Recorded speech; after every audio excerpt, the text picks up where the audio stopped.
a la imagen de Cristo. Tampoco tienen el mensaje de la esposa, tampoco tienen el mensaje de la justificación y de la seguridad eterna. Y hay muchas cosas que ellos no tienen porque ellos viven conforme a los méritos propios, no a las obras, no los hermanos legalistas. Pero la gracia nos lleva a nosotros a vivir bajo los méritos de Cristo. ¿No? Que ahora nosotros no tenemos que hacer ningún mérito, sino que ahora estamos parados sobre lo que Cristo alcanzó. Amén, gloria a Dios. ¿No? Y bueno, y ahí eso a nosotros nos da confianza, nos da firmeza, nos da seguridad, nos da esperanza, nos da gozo, nos da alegría, nos da victoria. Aleluya, gloria a Dios. Todo es porque Cristo venció. Amén. La sangre de Cristo nos limpió y borró para siempre el acta de los decretos que estaban en contra de nosotros, y ahora el Espíritu Santo, lo primero que hizo, nos bautizó en el cuerpo de Cristo. Amén, gloria a En la Dios. iglesia local. Ahora, nunca se vio una iglesia de gracia, por lo menos en nuestro tiempo. Yo hace 45, 46 años que estoy en el Evangelio, nunca se vio una iglesia de gracia en esta zona. No se conoce. En esta zona. Hay otros hermanos que lograron. Hay otros hermanos que lograron el mensaje de la gracia. Y son iglesias maravillosamente formadas, ¿no? Son hermanos rendidos, transformados, hermanos que sirven al Señor por amor, ¿no? Bueno, entonces, como no tenemos un prototipo nosotros, no tenemos un ejemplo de iglesia de gracia en la zona, entonces nosotros miramos tal vez otras iglesias, ¿no? Y decimos que son un ejemplo por la cantidad de gente que tienen, pero usted ve la vida de esos hermanos, de esas hermanas, y no es una vida transformada, no es una vida de gozo, no es una vida de disfrutar el Evangelio, sino que es una vida diferente, como la que nosotros vivíamos antes, ¿no? Y nosotros, por ellos, por estos hermanos, que son nuestros hermanos, nosotros tenemos, ¿no?, una obligación moral, ética, digamos, una misión, por así decirlo, de parte del Señor de poder constituir en la localidad una iglesia de gracia. Ahora, ¿cómo hacemos eso? ¿No? ¿Cómo hacemos eso? Y entonces tenemos que mirar la Escritura. Nos miramos las Escrituras, ¿cómo se forma una iglesia de gracia? Y lo primero que tiene que tener la iglesia de gracia es el mensaje de la gracia. Lo primero que tiene que tener. No el mensaje o el evangelio de la gracia, no el mensaje de la gracia. Tiene que tener el evangelio de la gracia. No, el evangelio que Dios le reveló al apóstol Pablo. El evangelio que trajo Jesucristo. Amén. Tiene que traer ese evangelio. Si no tiene el evangelio de la gracia, la iglesia de gracia, entonces nunca va a poder ser formada. Y entonces, nosotros tenemos que tener un rumbo. Vio, usted si tiene que ir a Morón, usted no va a tomar el colectivo que va el 180 que va el rápido que va por la Panamericana, no por la autopista. Usted no va a tomar ese colectivo. Usted si tiene que ir a Morón va a tomar el 242, ¿no? Que es el que yo creo que va a Morón. Bueno, y entonces nosotros tenemos que tener un rumbo. Tenemos que ver dónde queda la iglesia de gracia para poder ser parte de la iglesia de gracia. Entonces Dios nos mostró. Y acá estamos nosotros, con el mensaje, con el evangelio de la gracia. Ahora, la gracia nos enseña y nos dice que el Espíritu Santo nos bautizó en el cuerpo de Cristo, ¿no? Eso es lo que nos enseñó la gracia a nosotros.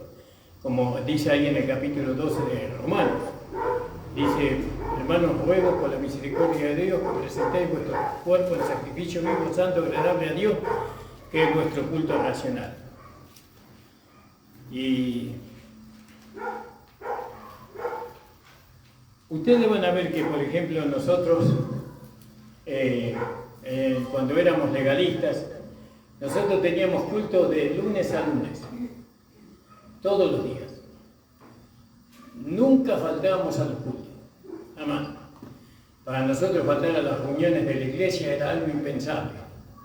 Los hermanos trabajaban, pero los días de culto, la iglesia siempre estaba llena. No sé cómo hacían los hermanos. Yo siempre trabajaba de mañana, no tenía problema, pero había hermanos que trabajaban a la tarde, salían de su trabajo y se venían a la iglesia. ¿No? Las esposas, los hijos ya estaban en la iglesia esperándolo a él. ¿No? Después venían del trabajo y después se iban, y al otro día tenían que levantarse temprano para irse a trabajar. ¿Qué era lo que los impulsaba a estos hermanos a hacer esa vida? ¿No? ¿Qué era? No, era algo que ellos habían encontrado en ese lugar, en esa iglesia local, habían encontrado una fuerza, habían encontrado algo que los impulsaba a no fallar a la iglesia, no faltar a la iglesia. La doctrina que ellos tenían, que era una doctrina de meritocracia. ¿No? La meritocracia es algo que usted, si quiere algo, usted se lo tiene que ganar a través de sus méritos. ¿No? Y siempre se ofrecían en aquellas iglesias, se ofrecían lugares altos, púlpitos, se ofrecían puestos. Estaba la silla de los ministros, estaba atada, y bueno, y todos queríamos llegar acá, ahí. Entonces hacíamos mérito, no, pero mérito delante del pastor, y buscábamos. ¿Por qué les cuento esto? Porque nosotros tenemos que diferenciarnos. La gracia se diferencia de esas cosas. La gracia, fíjese que por un puesto tal, los hermanos mostraban una aparente fidelidad, ¿no? Nunca faltaban. De lunes a lunes culto. Cuando había que trabajar para la iglesia, venían los hermanos y trabajaban. Todo era a través de la meritocracia. Ahora, la iglesia de gracia, no podemos ser menos que ella nosotros. No podemos ser menos que ellos. Pero ¿sabe qué? Nosotros no lo vamos a ganar a través de la meritocracia, sino que nosotros vamos a lograr eso que ellos lograron, y más que lo que ellos lograron, a través de una vida transformada por medio de lo que Jesucristo hizo en la cruz de Calvario. Amén. Cuando Dios nos transforma a nosotros, cuando Dios nos abre la mente a nosotros, nos hace entender las cosas, es para que hagamos el trabajo de la edificación del cuerpo de Cristo, la iglesia local. Para eso Dios nos hace, y nos hace comprender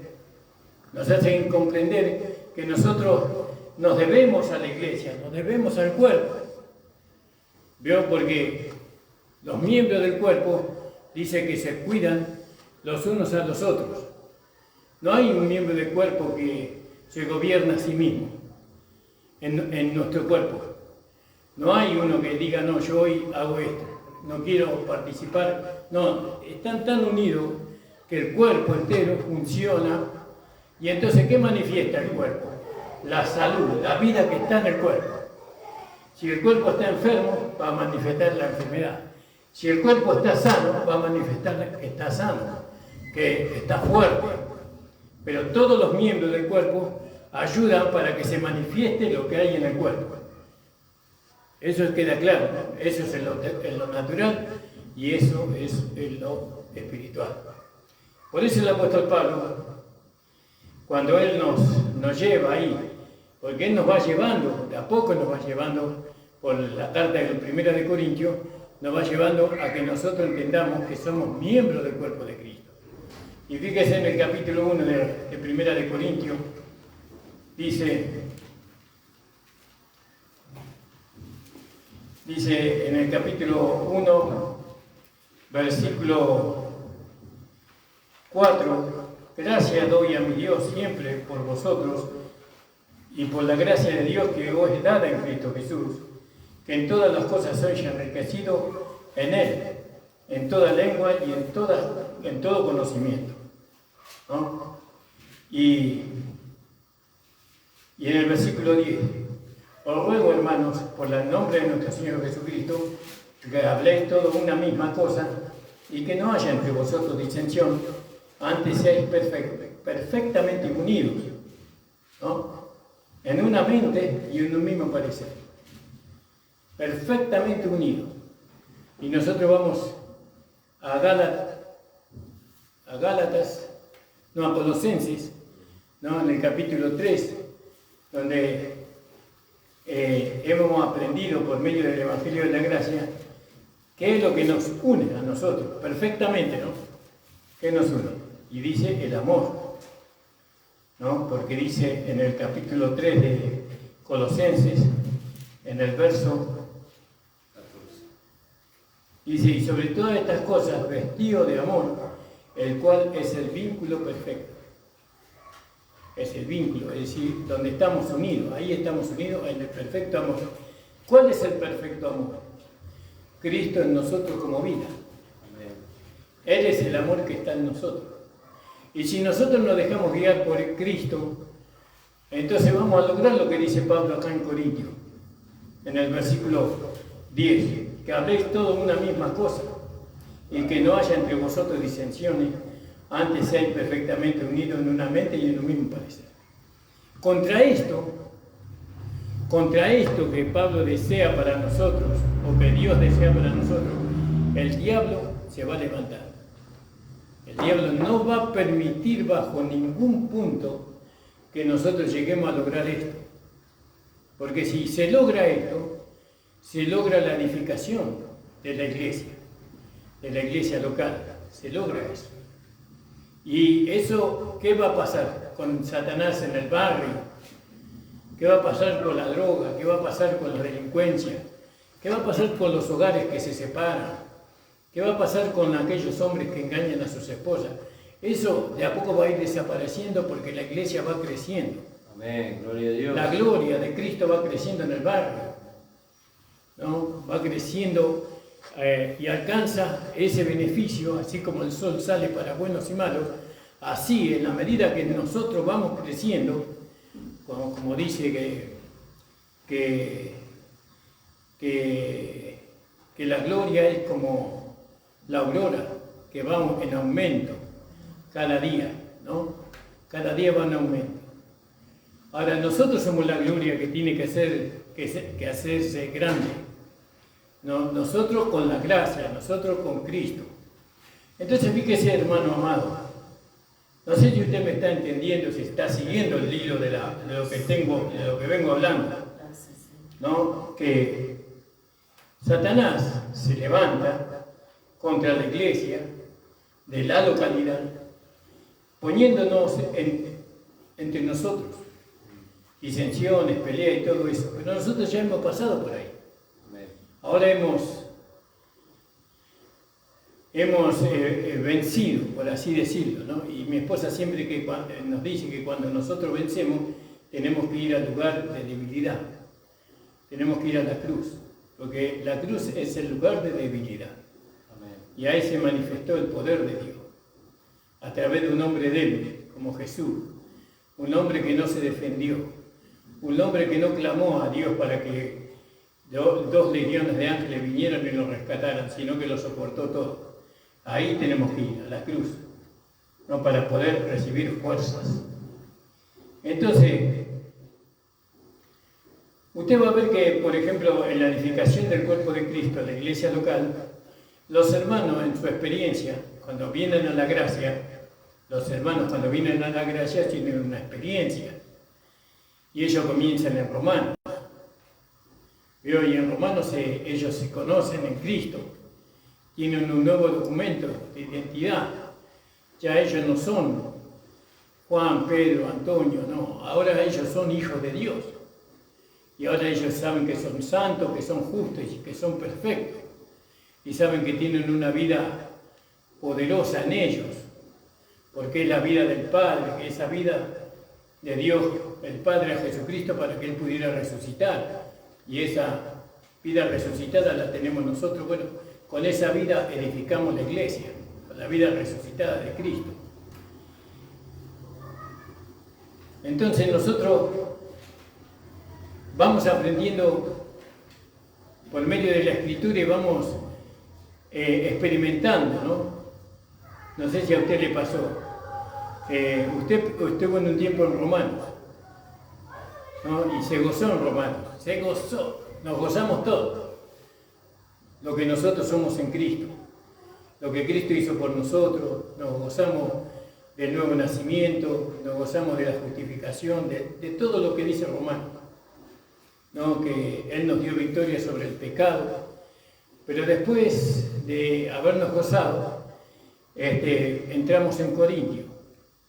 Aún en la gracia pasa eso, ¿no? Yo pensaba antes, cuando nosotros esquivamos muchos años el libro de Corintios, lo esquivamos muchos años, no lo habíamos estudiado nunca, porque nosotros, ¿sabe dónde íbamos? De Romanos no íbamos a Efesios.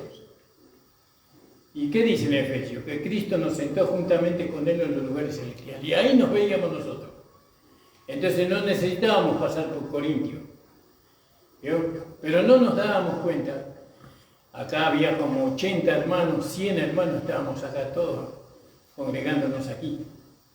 Pero no nos dábamos cuenta que estábamos pasando por Corintio, porque en medio de nosotros había tanta carnalidad.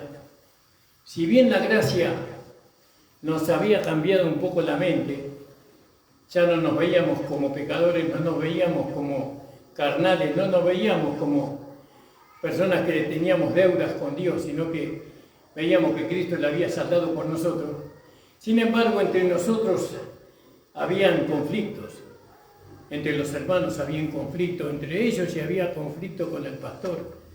Y bueno, pero nunca vimos, nosotros pensábamos que estábamos en Corintio cuando estábamos en la legalidad.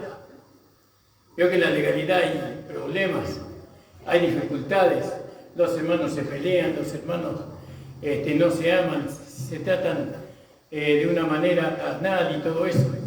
Entonces nosotros considerábamos que nosotros habíamos salido de Corintio y de Romano nos íbamos directamente a los lugares celestiales con Cristo.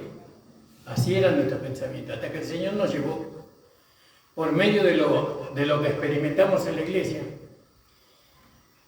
y nos dimos cuenta que cuando uno aprende la palabra de Dios en Romano, aún en la gracia se puede pasar por Corintio. Y es necesario pasar por Corintio. La gracia nos lleva ahí. Es como que la gracia nos va llevando y nos lleva por Corintio.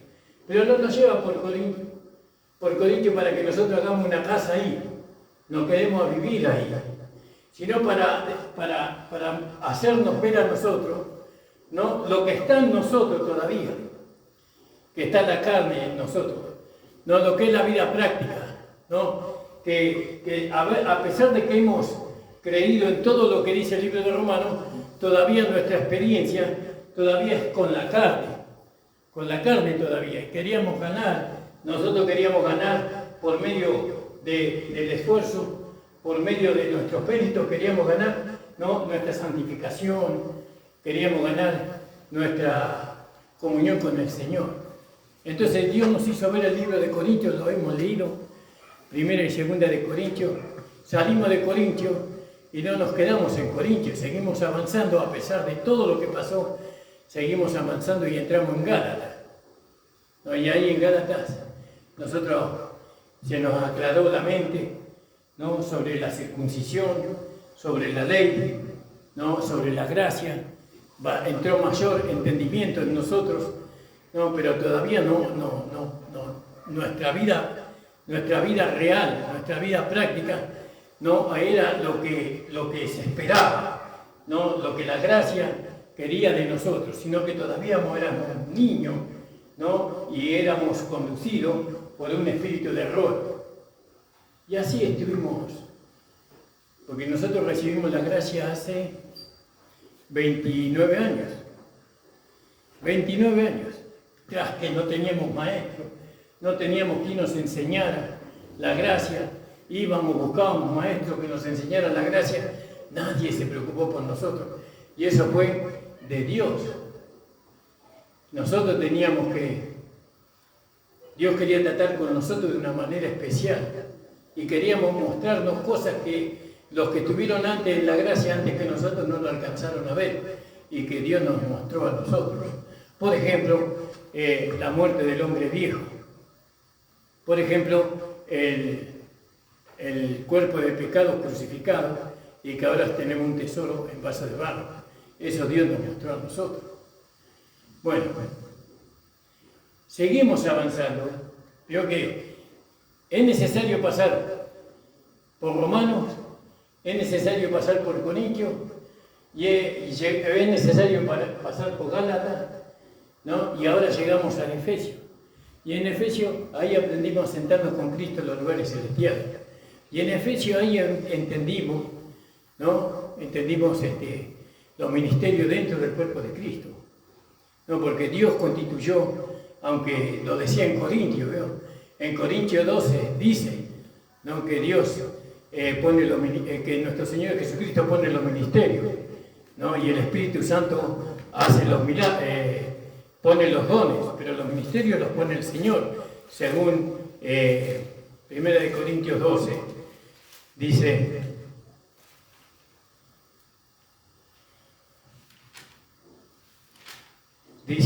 pero ahora bien, hay diversidad de dones, pero el Espíritu es el mismo, y hay diversidad de ministerios, pero el Señor es el mismo, ¿no? Y hay diversidad de operación, es decir, de poder, pero Dios es el mismo. Quiere decir que Dios está en la iglesia. ¿Quién está en la iglesia? El Padre, el Hijo y el Espíritu Santo. Amén. Está en la iglesia, en el cuerpo de Cristo. Y entonces aprendíamos eso, pero no teníamos la realidad como iglesia que recién estábamos comenzando, no teníamos la realidad del Evangelio, ¿no? Porque entre nosotros había tantas cuestiones, tanta humanidad y no había una transformación de vida, empezando por mí, no había una transformación de vida, sino que nos manejábamos a los ponchazos. Ahora fíjense lo que pasó. Bueno, los hermanos llegaron a Efesios y en Efesios Dios constituyó los ministerios y bueno, y después entramos en Filipenses y en Filipenses se nos enseñó a correr la carrera por el supremo llamamiento de la esposa. Y bueno, y después siguen ahí en Tesalonicenses, Colosenses, Tesalonicenses. Pero ¿qué hizo Satanás? Satanás usó la gracia, increíble, ¿no? No sé si Satanás puede usar la gracia, pero introdujo la mentira y el engaño a hermanos de la gracia, haciéndole creer a esos hermanos que el cuerpo de Cristo, la iglesia local, no tiene valor. Lo que uno puede, una vez que uno ha sido justificado, que ha sido santificado, que uno que ha tenido el nuevo nacimiento, que uno que ha recibido a Jesucristo como Señor y Salvador, puede vivir el Evangelio independientemente del cuerpo. Y se maneja. Viven aparte del cuerpo, se maneja por su cuenta. Ellos son señores de su propia vida. No es Señor el Señor Jesucristo. Porque el Señor Jesucristo está en la iglesia, Él es la cabeza de la iglesia. Pero ellos fueron engañados por Satanás y hace mucho tiempo de esto. Se fueron y dijeron, como vio en el libro de Éxodo, ¿se acuerdan? Vamos a leer un poquito ahí. Cuando María y Aarón se levantaron contra Moisés. Y muchos hermanos que fueron iluminados en la gracia, también ellos hicieron lo mismo que hicieron ellos, ¿no? Si algún hermano me encontró, me puede decir el capítulo. Yo hablo de estas cosas, hermano, porque tenemos que tener cuidado, tenemos que darle valor nosotros a la iglesia, tenemos que darle valor al cuerpo de Cristo, ¿no? Tenemos que construir, por eso Dios nos da el entendimiento, por eso Dios nos abre el entendimiento, para que nosotros nos dejemos guiar por el Espíritu Santo, para que nos dejemos guiar por la palabra de Dios, no para que dejemos los sentimientos y los pensamientos humanos y nos guiemos por la fe nada más. La fe nada tiene que ver con los pensamientos humanos o los sentimientos humanos. La fe tiene que ver con Dios. No sé si alguien encontró.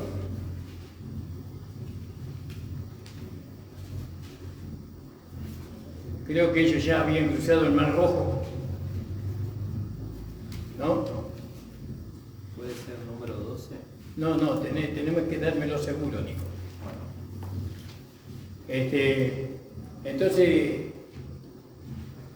estas cosas que hablarlas con la intención, ¿cuál es la intención? Que la iglesia perdure, que no se enseñe que uno puede vivir el Evangelio separado del cuerpo de Cristo, de la iglesia local. No se puede vivir así. Israel, el pueblo de Israel, ellos estaban sujetos, ¿no? Sujetos a Dios. Y si bien eran rebeldes y eran desobedientes y hicieron barbaridades, ellos siempre vieron a Dios como la cabeza de su nación. Siempre, no se dividieron y se independizaron de Dios, ¿no? Aunque cayeron muchas veces en faltas muy grandes, siempre Dios los rescataba y los volvía a ellos. Número 12. Número 12. 12. Sí. ¿Leo? De hijos. Dice María y Aarón hablaron contra Moisés. El versículo, Nico. 12:1 en adelante. Dice, María y Aarón hablaron contra Moisés a causa de la mujer cusita que había tomado, porque él había tomado mujer cusita. Y dijeron, solamente por Moisés ha hablado Jehová, ¿no ha hablado también por nosotros? Y lo oyó Jehová. Y aquel varón Moisés era muy manso, más que todos los hombres que había sobre la tierra. Y luego dijo Jehová a Moisés y a Aarón y a María, salid vosotros tres al tabernáculo de reunión, y salieron ellos tres. Entonces Jehová descendió en la columna de la nube y se puso a la puerta del tabernáculo, y llamó a Aarón y a María, y salieron ambos. Y él les dijo, oíd ahora mis palabras. Cuando haya entre vosotros profeta de Jehová, le apareceré en visión, en sueños hablaré con él. No así con mi siervo Moisés, que él es fiel en toda mi casa. Cara a cara hablaré con él, y claramente, y no en figuras, y verá la apariencia de Jehová. ¿Por qué pues tuvisteis temor de hablar contra mi de hablar contra mi siervo Moisés? Entonces la ira de Jehová se encendió contra ellos y se fue. ¿Sigo? Sí. Y la nube se apartó del tabernáculo, y aquí que María estaba leprosa como la nieve. Y miró a Aarón a María, y aquí que estaba leprosa.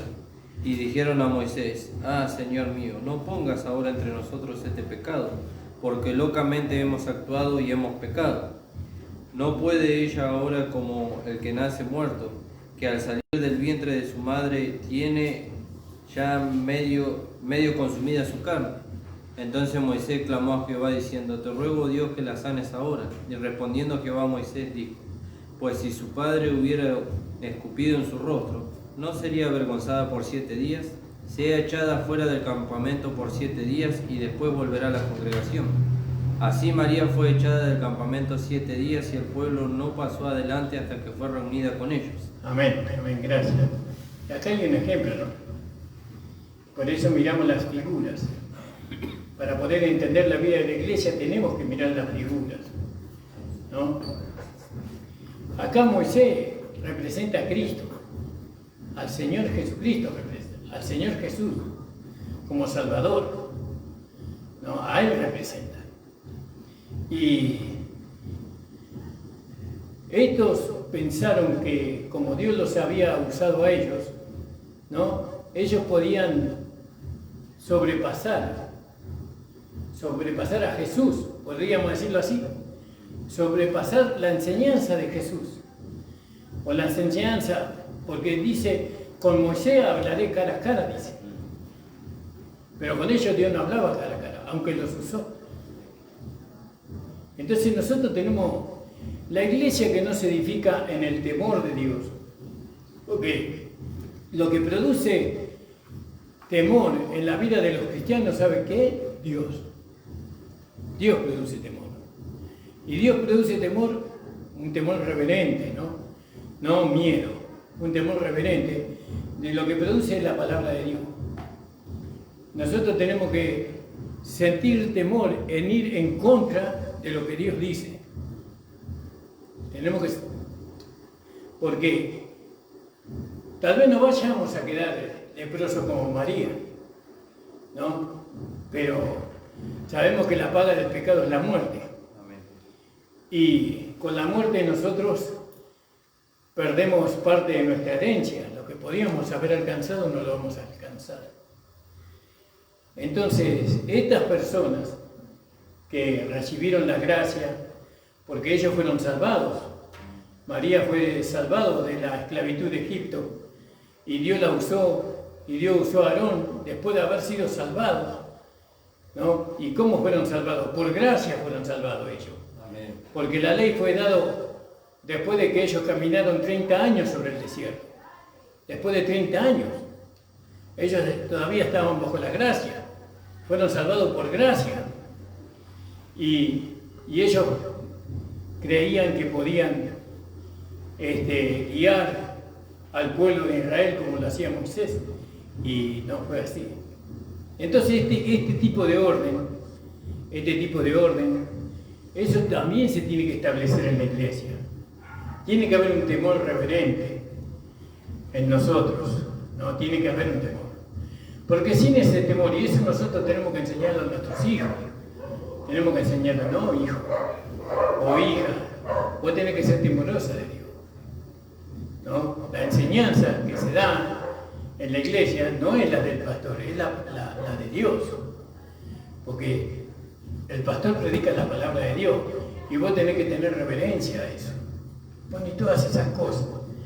Ahora estas cosas no se pueden imponer, ¿no? Como decía nuestra hermana Romeri, cuando Dios nos hace entender, no es lo mismo que cuando habla el pastor. Pero aún así, aunque el pastor no tiene, yo que el pastor es semejante a Jesús. ¿En qué sentido? Jesús no le podía hacer entender las escrituras a ellos. No. El que se lo iba a hacer entender las escrituras era el Espíritu Santo que ellos iban a recibir. El Espíritu Santo era el encargado de hacerle entender las escrituras a aquellos que iban a creer. Jesús no era encargado de hacerle entender. Por eso le dijo a Pedro, ahora no lo entiendes, sino que lo entenderás después. Entonces, hay cosas que sí daba a entender claramente el Señor, pero el Espíritu Santo es el agente que nos hace entender la Escritura. Pero una vez que yo entendí algo, soy responsable por haber entendido. Soy responsable delante de quién? Delante de Dios. ¿Qué me hizo entender a mí Dios? No, que yo soy santo, que soy justo, que soy miembro del cuerpo de Cristo, que el Espíritu Santo me bautizó en el cuerpo de Cristo. Eso me hizo entender el Espíritu Santo. Y ahí yo soy responsable, delante de Dios. ¿Entiende, hermano? Por eso nosotros tenemos que edificar una iglesia, y en esta edificación tenemos que ser muy serios, tenemos que ser muy responsables de la edificación. Porque no estamos edificando cualquier cosa. Estamos edificando el cuerpo de Cristo en la localidad. Amén. Y a través de los materiales que nosotros usemos, porque cada uno usará. El pastor no puede usar madera o heno o hojarasca. El pastor usa oro, plata y piedras preciosas para edificar la casa de Dios. No, que son ustedes. Pero, y él es el responsable, como aquel sumo sacerdote que era responsable sobre toda la casa de Dios, así el pastor también es responsable delante del Señor Jesucristo. Estas cosas las hablo, hermano, porque son las cosas que Dios pone en mi corazón para ustedes, para que ustedes alcancen el perfeccionamiento, porque déjenme decirles que todo esto que ustedes van a hacer por amor al Señor, eso no es que no tenga recompensa, eso tiene recompensa. En esta vida y en la que viene, tiene mayor recompensa. Si nosotros aceptamos la palabra de Dios como está escrita, sin razonarla, ¿no? Sino que nosotros la creemos y la ponemos por obra a la palabra de Dios, entonces vamos a recibir recompensa de parte del Señor. Yo lo creo así. Le invito a que se pongan de pie, hermano. Gracias, le damos al Señor por su palabra. Le damos gracias a las personas que nos han escuchado por YouTube. Y bueno, saludamos a los hermanos, a las hermanas que no pudieron venir. Le agradecemos a los hermanos que sí pudieron venir. Damos gracias al Señor, que el Señor le llene con su Espíritu Santo y le bendiga grandemente por hacer que la iglesia tenga vida. Porque la iglesia tiene vida cuando ustedes están. Cuando están los bancos no hay nada, no hay vida acá. Cuando ustedes están, sí. Padre amado, te damos las gracias. Gracias por tu Hijo Jesucristo. Gracias por tu iglesia que tú compraste con tu sangre preciosa. Gracias, Señor, por habernos iluminado en este Evangelio de la gracia. Amén. Gloria a Dios. Gracias, Señor, porque ahora podemos edificarte a ti. Amén. Señor, el cuerpo que tú necesitas. Gloria. Señor, ayúdanos, Señor. Señor, abre la mente de los hermanos, de las hermanas, de los niños. Señor, si trae el instrumento que se necesite, Señor. Señor, trae, Señor, aquellos hermanos y hermanas que ocuparán los lugares, Señor, para un mejor funcionamiento del cuerpo de Cristo en este lugar. Padre amado, en el nombre de Jesús, hazle entender a los hermanos, a las hermanas, Señor, de que ellos son parte. Amén. Señor, que somos parte de tu cuerpo, de tu hueso y de tu sangre a través de la iglesia, Señor. Gracias, Jesús. Señor, te pido que los acompañes de regreso, que los guardes en el camino, que prepare todos los vehículos que ellos van a tomar para que puedan llegar a sus hogares. Amén. En el nombre de Jesús, amén. Amén. El Señor les bendiga, la reunión ha terminado. Gracias.